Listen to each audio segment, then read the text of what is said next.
All right, give it up for Maximini again. Give it up for him. Yeah. So how's everybody doing? What's up, Belly Room? Look at this. It's like grandstands. I love this. Audience. So it's 4th of July weekend, right? This is the best place to be, right? That's right. You're smack dab Sunset Boulevard in West Hollywood. Now you would think, because I live in West Hollywood, it's easy to get laid, right? Sure, why not? Right? Yeah. I mean, I've lived here so long that usually I get hit upon not by really hot guys, but by the homeless for spare change. So I finally caved in and I slept with a homeless guy. And I'm writing a book about it. It's called The Passion of the Crust. And it's coming out in cardboard in September, so be sure to look for it. It's a torrid tale of a unemployed comic and a filthy, disgusting homeless guy. Soon to be a Lifetime movie of the week. Yeah. That's right. Yeah, usually when I tell people say, so Jerome, where do you live? And I go, West Hollywood, and they go, how's that? Because usually when they're looking at me, they're imagining I'm involved in some massive orgy every night, drinking and drugging and boozing. And it's not true. It's every other night. We need a night to come off the crystal meth and then come back up again. Yeah. But isn't it great living here? It's great living here, right? People visiting. I mean, Southern California, Los Angeles, Hollywood, LA. Aren't people really warm, sweet, giving, spiritual people? You know, giver. Always holding the door open for you, helping out. Isn't that right? I was coming out of the grocery store the other day, and a homeless guy asked me for spare change. What a shocker. So I didn't want to enable him, which is a term we use in LA. So I reached in my grocery bag for a food item, and I pulled out a power bar, which is a perfect snack for a gay man. It's small, it's compact, and it goes down easy. So as I was handing off my golden power bar to him, I heard him say, I hope there's not honey in this. Yeah, that's right. After you've been eating out of a garbage can for weeks, God forbid you choke on a perfectly wrapped, pristine malt nut. Because it might kill you. It might just kill you. That's right. Yeah. And then I recently ordered a pizza here. Who orders pizzas? Anybody? Just me? How exciting. I'm living high. I ordered pizza recently. You know, you usually call up Domino's, and usually they'll reference your home phone number. They'll type in, like on the computer, like underneath your home phone number, they'll type in, like, likes extra cheese or vegetarian. Well, I ordered the pizza, the guy leaves, I pick up the slip, and under my receipt, underneath my home phone number, it says some fag. Get that fag, his pizza in less than 30 minutes, is going to be really angry. He's going to throw a fit. He's going to get into a real tizzy. Yeah, isn't that nice? And then I recently went out clubbing here. Anybody go out clubbing? Anybody? Yeah. 3 people and me. I went out clubbing recently and I met this guy and we started talking and he had a couple drinks and I had a couple drinks. Well, actually, he had a lot of drinks. I have to get them high as a kite to go home with him. So eventually I said to him, hey, we should hang out. Because I watch MTV a lot and I know that hang out means we should have sex.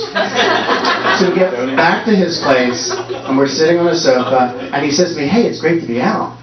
And I said, but we're inside. He goes, no, I just got out of jail. Yeah. So that made me hightail it out of there. And that's what forced me back onto the internet because I thought it'd be a lot safer. Is anybody on the internet here? I'm the only one in that chat room? By myself? Yeah, and this guy here. Finally confessing. You guys are still writing with feather, quill, ink, pen, wax, and sending it by carrier pigeon? Well, let me tell you, the internet's brand new. You don't know the origin of the word internet in Latin, it means liar. In America, it means fucking liar. I belong to 2 dating websites.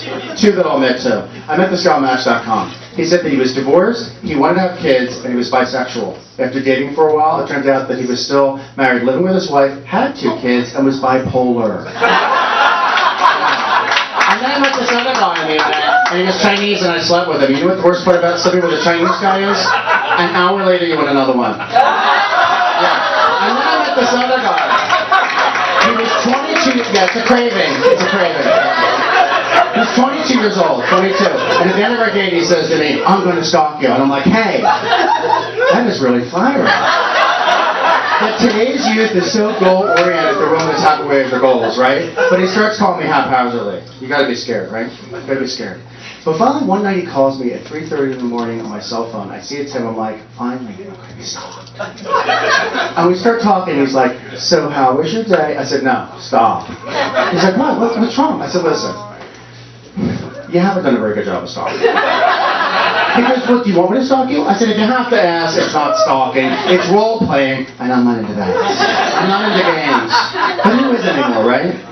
So it's getting hot out. It's the summer. You ready for the summer? Yeah. And the heat waves. You know what's even better than the heat waves? The children left in cars. What happens in LA is, in LA, the parents are so busy, really busy, that they forget sometimes. They forget. And why shouldn't they? They usually have like the yoga mat and their latte and stuff like that. And they leave their kids in the car, and then they're in the car all day baking in there or something. And then the police come and arrest the news and we watch them, right? Second entertainment. And when the thermometer pops out of the kid's leg, he's done. The meat just falls off the bone, makes a tasty snack on the way home. Yeah, but listen, last summer this happened, and it's a big epidemic, and the Los Angeles Times leapt into action, right? And they wrote tips to prevent tragedy in the LA Times, and it was in the automotive section, so I'm sure you all read it. But I memorized the first two for you. Would you like to hear them? These are true.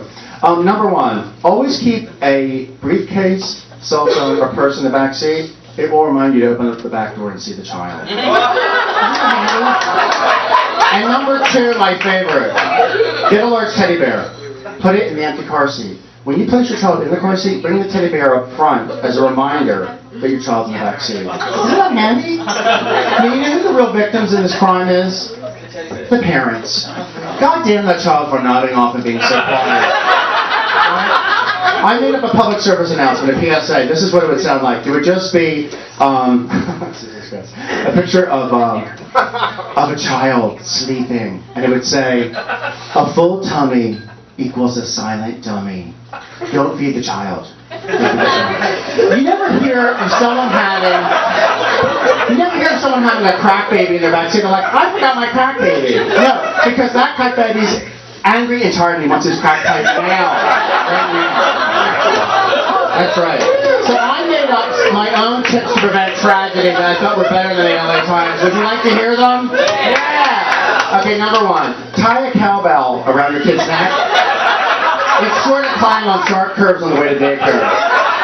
Number two, break out the birthday cake sparklers and put them into your kid's hands. You may want to put oven mitts in your kid's hands for this one and light them. You're sure to see the sparks flying in the rearview mirror as you're driving. And lastly, break out the old Halloween costume. A bright purple Barney, a bright yellow SpongeBob. You're sure to see that festive costume as you're running into the mall in the dead heat. That's right. I dabbled and experimented in heterosexuality in college. But who hasn't, right? It happens. It happens. When I was a senior at NYU, there was this girl who was a freshman, and the cafeteria one night she says to me, "We should have sex." And I said, "Okay," because I like to be supportive. And so we did, and here I am. Isn't that a great story? Okay. And then I went down here. I was in the acting class in Malibu, and this other girl who went to NYU, they weren't related. I heard she liked to sleep with every single guy in the acting class. So finally we're scene partners. I'm up on the chopping block. And one night she says, "Okay, you know what, I'm going to come over and we're not going to work on the scene. We're going to have sex." And I said, "Okay," because I like to be supportive. But she goes, "Wait a second, I can't come over." I go, "Well, why not?" She goes, "Because I haven't shaved my legs." I said, "That's okay, it'll be the best of both worlds for me." Always making lemonade, because that's what we do. That's what we do, yeah. And it was okay. I mean, who says gay people don't have supportive family members, right? That's how it is.